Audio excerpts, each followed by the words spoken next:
आप सभी सम्मानित साथियों का गुरुकुल स्टडी कैंपस चैनल पर स्वागत है। आप लोगों को रदरफोर्ड का परमाणु मॉडल बताया जाएगा। Class 12 physics, UP board, CBSE board, ICSE board, UP, TGT, PGT सभी प्रतियोगी परीक्षाओं में इससे क्वेश्चन पूछे जाते हैं। तो रदरफोर्ड का परमाणु मॉडल आप लोग देखिए, खास करके इधर प्रेजेंट में इंटरमीडिएट के बच्चों के सामने बोर्ड का एग्जाम बिल्कुल सामने आ चुका है और ये लॉन्ग क्वेश्चन के अंतर्गत आता है। इससे 60 क्वेश्चन भी पूछे जाते हैं।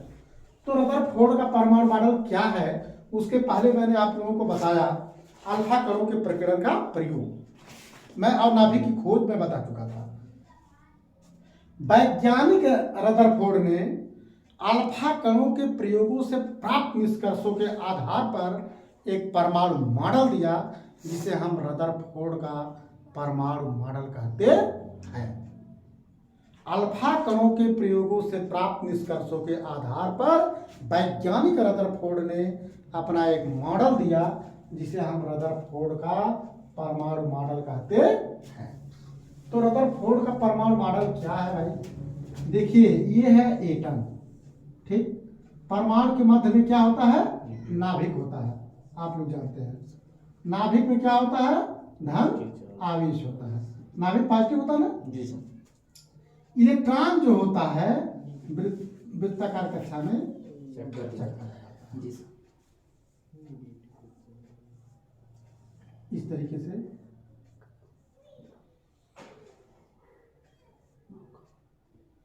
ऐसे चक्कर लगाता है। तो ये नाभिक है और ये क्या है? इलेक्ट्रॉन है।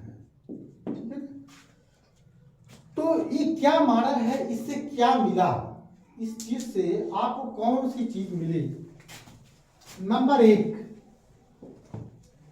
इलेक्ट्रॉनों के द्रव्यमान को छोड़कर प्रत्येक परमाणु का कुल द्रव्यमान तथा कुल धनावेश परमाणु के केंद्र पर 10⁻⁻15 मीटर कूट की त्रिज्या के सूक्ष्म गोलाकार स्थान में रहता है, जिसे हम क्या कहते हैं? नाभिक कहते हैं।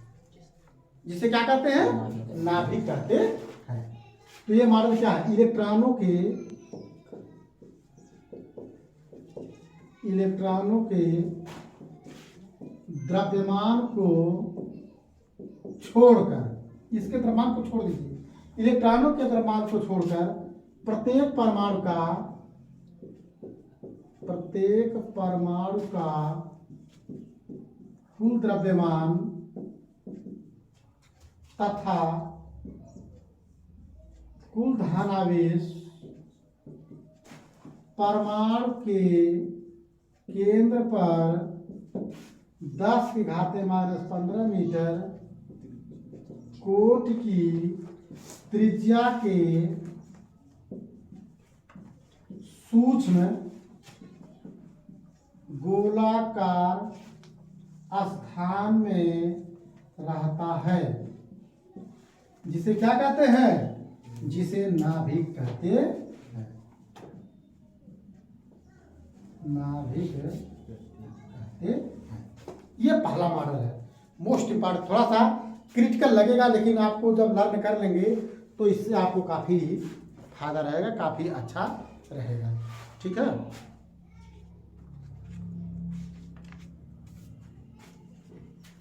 ये पहला मॉडल हो गया। और इनका दूसरा मॉडल क्या है? नाभिक के चारों ओर 10⁻10 मीटर कोट की त्रिज्या के सूक्ष्म गोलाकार स्थान में इलेक्ट्रॉन वितरित होते हैं। क्या वितरित होते हैं?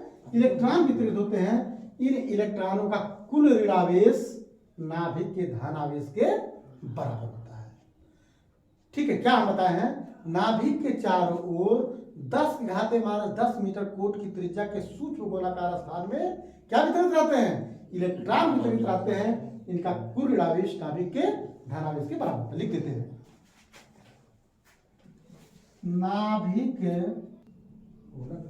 नाभिक के चारों ओर 10⁻10 मीटर त्रिज्या के गोलाकार स्थान में इलेक्ट्रॉन वितरित रहते हैं। क्या वितरित रहते हैं? इलेक्ट्रॉन वितरित रहते हैं। इनका कुल ऋण आवेश नाभिक के धनावेश के बराबर होता। इनका कुल ऋणावेश नाभिक के धनावेश के बराबर होता है। ये दो मॉडल हो गया। अब आपको तीसरा मॉडल बताना है। तीसरा मॉडल क्या है? इलेक्ट्रॉन नाभिक के चारों ओर विभिन्न वृत्तीय कक्षाओं में चक्कर लगाते हैं। इसके लिए आवश्यक अभिकेंद्र बल इलेक्ट्रॉन और नाभिक के बीच लगने वाले स्थिर वैद्युत आकर्षण बल से मिलता है, इलेक्ट्रोस्टैटिक फोर्स से मिलता है। आप लोग जाने भाई, दुनिया में कोई भी चीज जो वृत्ताकार कक्षा में चक्कर लगाएगा उसको कौन सा बल चाहिए? अभिकेंद्र बल चाहिए। वृत्ताकार कक्षा में चक्कर लगाने के लिए कौन बल चाहिए? अभिकेंद्र बल, सेंट्रीपिटल फोर्स। अगर वही न मिले तो क्या होगा? गिर जाएंगे। आपको कहते हैं हम साइकिल चलाइए, गोलाकार में आपको साइकिल चलाने के लिए कहें तो क्या है, जब आप साइकिल को मोड़ते हो तो अपनी शरीर भी झुका देते हो ना। कैसा चलाएंगे? साइकिल ऐसे सीधे बैठे ऐसा हैंडल मोड़िए, इस प्रकार साइकिल चलेगी? यानी कि हैंडल को मोड़ते तो अपनी शरीर भी आप क्या करते हैं? झुका देते हैं। कहीं भी अगर आप लोग साइकिल चलाते हो, साइकिल से हैंडल का, अच्छा चार पहिया में क्या होता है? पैर तो चल रहा है ऐसे, लेकिन फोर व्हीलर में भी क्या करते हैं? हम चला रहे हैं ऐसे हो जाता है। जी सर, बस में। ठीक है ना। और साइकिल को अभिकेंद्र बल कहाँ से मिलता है? टायर और सड़क के बीच घर्षण बल के। अगर वही घर्षण बल न मिले तो स्लिप करके गिर जाएगी। घर्षण बल न मिले बाइक में, साइकिल में, हर जगह। जी सर। सड़क और टायर के बीच कहाँ वो अभिकेंद्र बल कहाँ से मिलता है? घर्षण बल से मिलता है। तो इसमें कहाँ से मिलता है भाई? वृत्ताकार कक्षा में चक्कर लगाता है। अच्छा, मौत का कुआं आप लोग देखे हैं? जी सर। मौत का कुआं में एकदम गोलाकार में चलाता है। जी। ठीक है ना। तो मौत के कुएं में भी जो है कि घर्षण बल से क्या मिलता है उसको? अभिकेंद्र बल मिलता है। ठीक है ना। और उसी अभिकेंद्र बल के सहायता से क्या करता है? तो जो है कि मौत के कुएं में कार को, मोटरसाइकिल को चलाता रहता है। तो यहाँ पे क्या है भाई? यहाँ पर ये जब न्यूक्लियस है, ठीक है ना, न्यूक्लियस, इसके चारों ओर इलेक्ट्रॉन क्या करता है? वृत्ताकार कक्षा में चक्कर लगाता है। तो उसको क्या चाहिए? अभिकेंद्र बल चाहिए।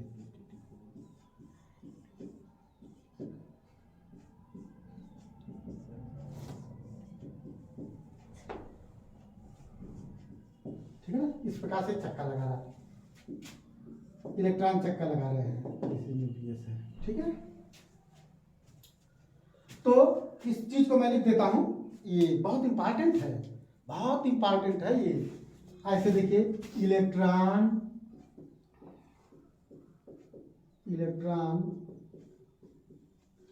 नाभिक के चारों ओर, नाभिक के चारों ओर विभिन्न वृत्तीय कक्षाओं में चक्कर लगाते हैं। इसके लिए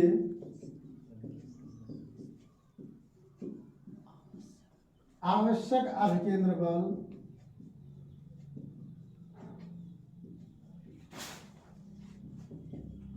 इलेक्ट्रॉन और नाभिक के बीच लगने वाले स्थिर वैद्युत आकर्षण बल, स्थिर वैद्युत आकर्षण बल, जिसको अंग्रेजी में क्या कहते हैं? Electrostatic force, electrostatic force. ये यही एग्जाम में पूछता है। एक नंबर में क्या पूछता है विकल्प में या एक नंबर में कि इलेक्ट्रॉन नाभिक के चारों ओर वृत्तीय कक्षा में चक्कर लगाता है, उसके लिए अभिकेंद्र बल मिलता है। कहाँ से मिलता है? गुरुत्वाकर्षण बल से, गुरुत्वाकर्षण बल से, नाभिक के बल से, स्थिर वैद्युत आकर्षण बल से या स्थिर प्रतिकर्षण बल से। तो कौन सा टीका तुम लगाएंगे? स्थिर वैद्युत आकर्षण बल से। ठीक है ना? स्थिर वैद्युत आपका है, देखिए कैसे मिल गया भाई। इलेक्ट्रॉन ऋण है, नाभिक धन है, तो बिजली पैदा होगी नहीं होगी? नेगेटिव और पॉजिटिव है तो विद्युत पैदा होगी ना। ये बहुत इंपॉर्टेंट मॉडल है।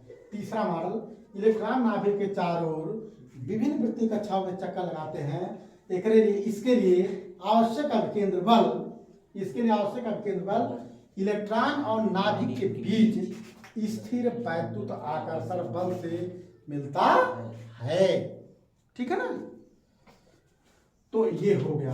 अब देखें भाई, इनके भी मॉडल में कमी पाई गई, क्योंकि फिजिक्स में आप लोग जान रहे हो जो भी एक्सपेरिमेंट होते हैं उसमें जो है कि कुछ न कुछ कमियां भी मिलती है। सब में कमी है। तो अब इसमें देखिए क्या कमी मिली। रदरफोर्ड के परमाणु मॉडल की कमियां।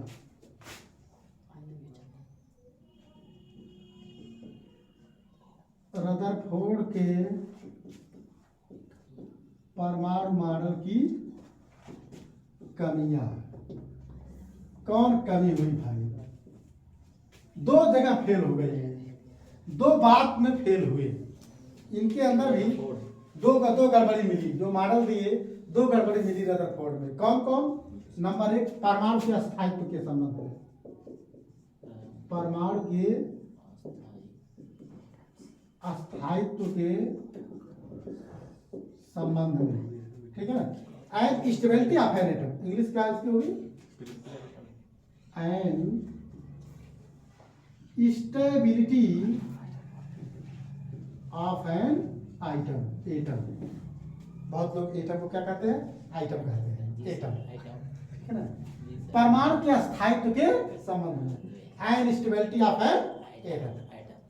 दूसरा क्या है? रेखीय स्पेक्ट्रम की व्याख्या के संबंध में। रेखीय स्पेक्ट्रम की व्याख्या के संबंध में। ठीक है ना? एन एक्सप्लेनेशन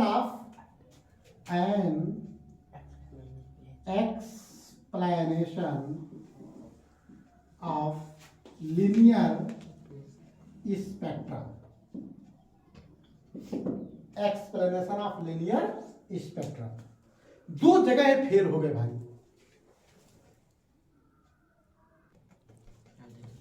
परमाणु के अस्थायित्व के संबंध में देखिए भाई, रदरफोर्ड मॉडल के अनुसार यद्यपि रदरफोर्ड का परमाणु मॉडल कई प्रायोगिक तथ्यों की व्याख्या करने में सफल रहा।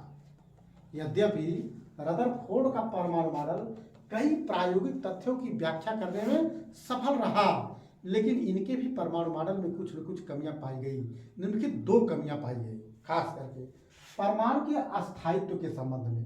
अच्छा, आप लोग ये बताइए कि वैद्युत गति विज्ञान के अनुसार, हम पहले वाले मॉडल को बता रहे हैं, परमाणु के अस्थायित्व के संबंध में वैद्युत गति विज्ञान के अनुसार गति करता हुआ इलेक्ट्रॉन विद्युत चुंबकीय तरंगों के रूप में ऊर्जा का उत्सर्जन करता है। इलेक्ट्रॉन जो है कि इलेक्ट्रॉन चारों ओर गति करता है, तो जब विद्युत चुंबकीय तरंगों के रूप में ऊर्जा का उत्सर्जन करता रहेगा तो क्या होगा? धीरे धीरे धीरे धीरे वृत्ताकार मार्ग की त्रिज्या घटती जाएगी और अंत में इलेक्ट्रॉन नाभिक में गिर जाएगा और क्या हो जाएगा? विस्फोट हो जाएगा। परमाणु का अस्थायित्व ही समाप्त हो जाएगा। भाई परमाणु का अस्थायित्व ही खत्म हो जाएगा। इनके मॉडल में ही था। भाई आप लोग ये बताइए, देखिए ऐसे में फिगर बार बार बना रहा हूं, तो जब इलेक्ट्रॉन चारों ओर दौड़ रहा है, हर जगह दौड़ रहा है, क्या होगा? अंत में वृत्ताकार क्या होगा? उसकी वृत्ति ऊर्जा का उत्सर्जन होता रहेगा, उसकी एनर्जी खत्म हो जाएगी, वृत्ताकार मार्ग की त्रिज्या घट जाएगी, और अंत में बताओ घटता घटता घटता घटता इलेक्ट्रॉन कहाँ है, नाभिक में गिर जाएगा। और जब इलेक्ट्रॉन नाभिक में गिर जाएगा तो बताओ विस्फोट होगा कि नहीं होगा। अब बताओ नाभिक धन है, इलेक्ट्रॉन ऋण है, आग लग जाएगी नहीं लग जाएगी, ठीक है ना। तो यानी परमाणु का अस्थायित्व क्या हो जाएगा, समाप्त हो जाएगा। यानी इनका मॉडल परमाणु को अस्थायी, जबकि परमाणु अस्थायी होता है, परमाणु भी क्या होता है, अस्थायी होता है। लेकिन इनके मॉडल में परमाणु के अस्थायित्व की व्याख्या करने में ये महत्वपूर्ण फेल हो गए। क्या हो गए, कुछ चीज तो दिए, कई चीज दिए, 3 मॉडल दिए, सही निकला, लेकिन परमाणु के अस्थायी करने में क्या हो गए, फेल हो गए। दूसरा, रेखीय स्पेक्ट्रम की व्याख्या के संबंध में, रेखीय स्पेक्ट्रम की व्याख्या के संबंध में कैसे फेल हुए कि भाई जब इलेक्ट्रॉन जो है, जब इलेक्ट्रॉन विभिन्न वृत्तीय कक्षाओं में चक्कर लगाएगा तो क्या होगा, उससे विद्युत चुंबकीय तरंगों के रूप में ऊर्जा का उत्सर्जन होगा। और जब ऊर्जा का उत्सर्जन होगा तो क्या है, उससे जब ऊर्जा का उत्सर्जन होगा तो उसका जो स्पेक्ट्रम होगा, जो ऊर्जा का उत्सर्जन होगा उसी में तो स्पेक्ट्रम होता है। सूर्य के प्रकाश में जो ऊर्जा आती है उसी में तो 7 रंग होता है जी सर। हाँ, तो एनर्जी यानी कि उसमें एनर्जी है, हर प्रकार की एनर्जी में, इसमें भी जब रिवॉल्व करेगा तो क्या होगा, रिवॉल्व करेगा तो इसके एनर्जी के कारण, ठीक है, यानी विद्युत चुंबकीय तरंग को इलेक्ट्रोमैग्नेटिक वेव के रूप में जो है कि ये एनर्जी होती है। और इससे जो स्पेक्ट्रम होगा एक कॉन्टिन्यूअस हो जाएगा। भाई जब चारों ओर कॉन्टिन्यूअस हो जाएगा, कुल रंग आकर मिल जाएगा, बेकार हो जाएगा। क्या हो जाएगा, कॉन्टिन्यूअस हो जाएगा स्पेक्ट्रम। लेकिन प्रयोगों के आधार पर देखा गया कि जो परमाणुओं की स्पेक्ट्रम जो है वो कॉन्टिन्यूअस यानी संतत न होकर के रेखीय होते हैं, लीनियर होते हैं, ठीक है ना। यानी कि इसमें अस्थायित्व की व्याख्या नहीं की जा सकी, इसलिए जो है कि परमाणु को के रेखीय स्पेक्ट्रम की व्याख्या नहीं की गई, ठीक है ना। स्पेक्ट्रम संतत न होकर के क्या होते हैं, रेखीय होते हैं। स्पेक्ट्रम क्या होते हैं, स्पेक्ट्रम संतत मतलब कॉन्टिन्यूअस, संतत न होकर रेखीय होते, स्पेक्ट्रम जो होते हैं कॉन्टिन्यूअस में होकर के क्या होते हैं, रेखीय होते हैं। तो इस प्रकार विद्यार्थीगण रदरफोर्ड का मैंने परमाणु मॉडल बताया, मैंने रदरफोर्ड के परमाणु मॉडल की कमियों को बताया। इसको आप लोग खूब ध्यान से पढ़िएगा तो बहुत आसानी से समझ में आएगा। तो इस प्रकार जो है कि ये आपका रदरफोर्ड का परमाणु मॉडल 2 चीज़ों की व्याख्या करने में असफल रहा। तो विद्यार्थीगण वीडियो को ध्यान से पढ़िएगा, लाइक, सब्सक्राइब, शेयर, कमेंट करना ना भूलें। बहुत बहुत धन्यवाद, सादर प्रणाम।